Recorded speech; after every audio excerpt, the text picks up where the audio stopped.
Amazon forest లో మాత్రమే కనిపించే అనకొండ గురించి మీకు తెలియని కొన్ని ఫ్యాక్ట్స్. చివరి ఫ్యాక్ట్ అసలు మిస్ కావద్దు. Fact number 1. తాబేళ్ల పైకప్పును సైతం పగలగొట్టగలిగిన బలమైన దవడలు గల జంతువు జాగ్వార్. దీన్ని సైతం వేటాడి తినేయగల శక్తి కేవలం అనకొండకు మాత్రమే ఉంది. Fact number 2. ఇటీవల ఈక్వెడార్ లో కనుగొన్న నార్థరన్ గ్రీన్ అనకొండ జాతి సుమారు 24 అడుగులు పొడవు 500 కిలోల బరువుతో రికార్డు సృష్టించింది. ఇది 2024లో కనుగొనడం ఆశ్చర్యకరం. Fact number 3. ఇతర పాముల్లా కాకుండా అనకొండలు గుడ్లు పెట్టవు, నేరుగా పిల్లలకు జన్మనిస్తాయి.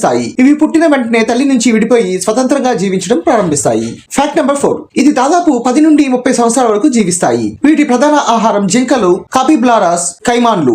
అప్పుడప్పుడు జాగ్వర్లను కూడా వేటాడతాయి. ఎర్రను చుట్టేసి ఊపిరాడకుండా చేసి మింగేస్తాయి. Fact number 5. ఇవి తమకన్నా 5 రెట్లు చిన్నదైన మగపాములతో జతగడతాయి. సంభోగం తర్వాత ఆడపాము మగపామును చంపి తినేస్తుంది. అందుకే సంభోగం తర్వాత మగపాములు వీటి నుండి దూరంగా పారిపోతాయి. ఎందుకంటే ఆడపాము గర్భం దాల్చిన తర్వాత 6 నుంచి 7 నెలల వరకు ఆహారం కానీ నీరు కానీ తాగవు. అప్పటి వరకు ఈ మగపాము నుండి వచ్చిన శక్తితోనే ఇవి జీవించాలి.